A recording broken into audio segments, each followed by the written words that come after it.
All right, we're going to be doing some pruning here. This is one of our raised beds here.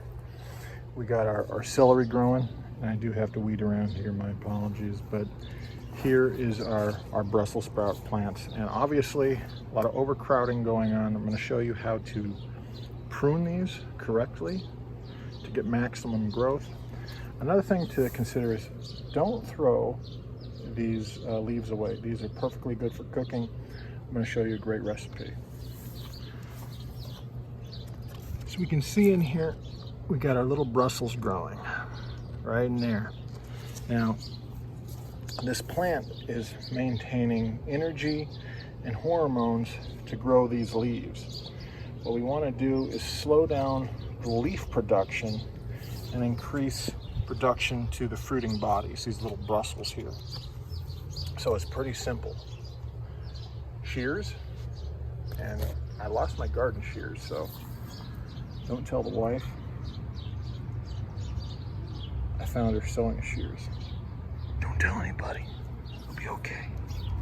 So we're gonna go down, and about a fifth of the way down, we're just gonna start cutting. We're gonna do that all the way down, but we're gonna leave some growth at the very, very top. So let me cut this one down and show you. So you can see here, there's all the excess compared to what we have. That's what we want to go for. So I'm going to finish trimming these other three up and show you what they're going to look like here. Look at all the extra room we have. We've been able to put one of these peppers up here. So like I said, do not throw away this. This is very rich, dense nutrient food. Right now I'm going to show you a really quick and easy recipe to make with these. It's fantastic. You're going to love it. All right, so I got a large pot going on high, and we're going to add in about 1.5 tablespoons of salt. Let that dissolve.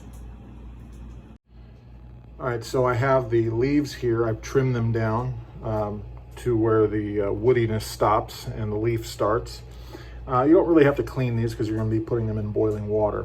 But just get all the really heavy woody stalks off, and try to avoid the ones with the the holes that look like Swiss cheese, because we're going to be making well, it won't work for this.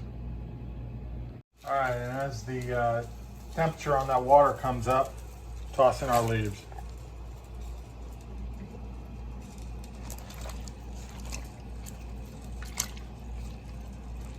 And we'll get back to these in about 10 minutes. Now here's a little tip. When you pull these out, find the stockiest piece, and if you can bend it without it breaking, it's good to go. Don't overcook these, it won't hold the filling. Next, we have about 1 pound to about 1.25 pounds of ground chuck. 80%. If you don't like flavor, go ahead and get the 90-95%, but we're just going to add this to the pan. I'm going to break that up and drain it. All right, so it's mostly drained. Don't drain it all the way down. Leave a little bit of fat in there. It is flavor, and it's going to be good for the rice. Don't overcook it. Now, 1 cup of rice. Add it directly into the ground beef. Incorporate.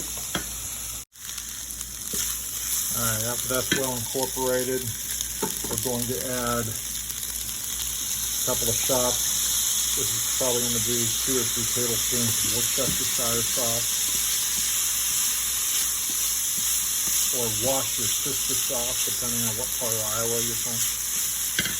Next, I'm going to add a whole can of just tomato sauce. Any sauce works. I use a low sugar one, but use what you prefer. Incorporate that. And now I'm going to add a little bit of vegetable broth, just to add some water in there, some liquid in there to help that rice steam. And we're going to incorporate it. Now, we're just going to add some fresh oregano from the garden. cover for 15 minutes. After we've let that cook down and got rid of most of the liquid, we're going to take ourselves a big heaping ladle full. We have 2 leaves over here that have cooled down. I put 2 of them together just because 1 is probably not going to be enough. And now,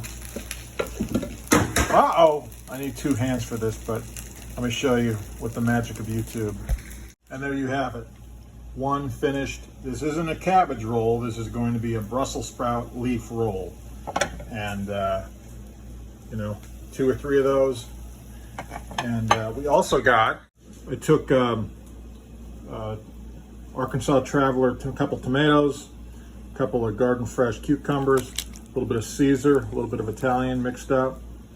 So this and this is good times.